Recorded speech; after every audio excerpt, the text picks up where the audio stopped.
Perikatan Nasional membidas penyokong Kerajaan Pakatan Harapan Barisan Nasional yang mempertikaikan tindakan Ahli Parlimen PN memperbesar-besarkan isu kunjungan Perdana Menteri Datuk Seri Anwar Ibrahim ke Arab Saudi.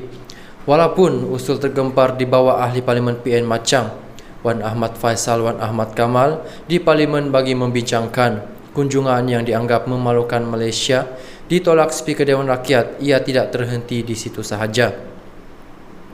Beberapa soalan yang dibangkitkan dalam Dewan Rakyat juga tidak dijawab sama ada oleh Anwar sendiri atau Menteri Luar Datuk Seri Zamri Abdul Kadir. Sebaliknya, Kementerian Luar hanya mengeluarkan kenyataan media.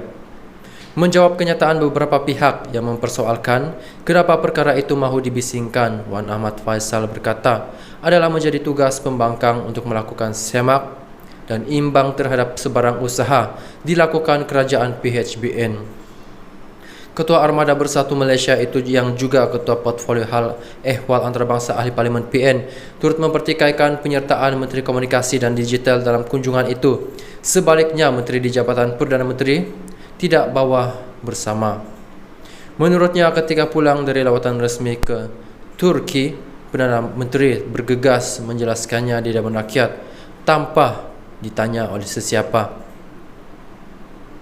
Tapi bila pulang dari Arab Saudi, tidak pula bergegas nak laporkan ke Dewan Rakyat. Menteri Luar Negeri senyap langsung. Ada tanya, kenapa bising? Kamu pergi buat lawatan resmi guna duit rakyat. Bawah Menteri Komunikasi dan Digital, entah apa tugasan beliau untuk lawatan ini. Menteri Agama pula ditinggalkan. Semua ini persoalan yang saya dan ahli-ahli parlimen lain ingin tahu agar jawapan sampai kepada rakyat. Ini maksud accountability, katanya dalam kenyataan selepas usul beliau ditolak. Minggu lalu, Anwar bersama rombongannya mengadakan lawatan resmi ke Arab Saudi yang mana mereka gagal bertemu dengan pemerintah de facto Kerajaan Putra Mahkota Muhammad bin Salman dan Raja Arab Saudi Raja Salman bin Abdul Aziz Al Saud. Sejak itu, Wakil Rakyat PN menuntut penjelasan daripada kerajaan berhubung lawatan berkenaan, terutamanya di Dewan Rakyat, yang dianggap boleh menjejaskan hubungan diplomatik dan politik kedua-dua negara.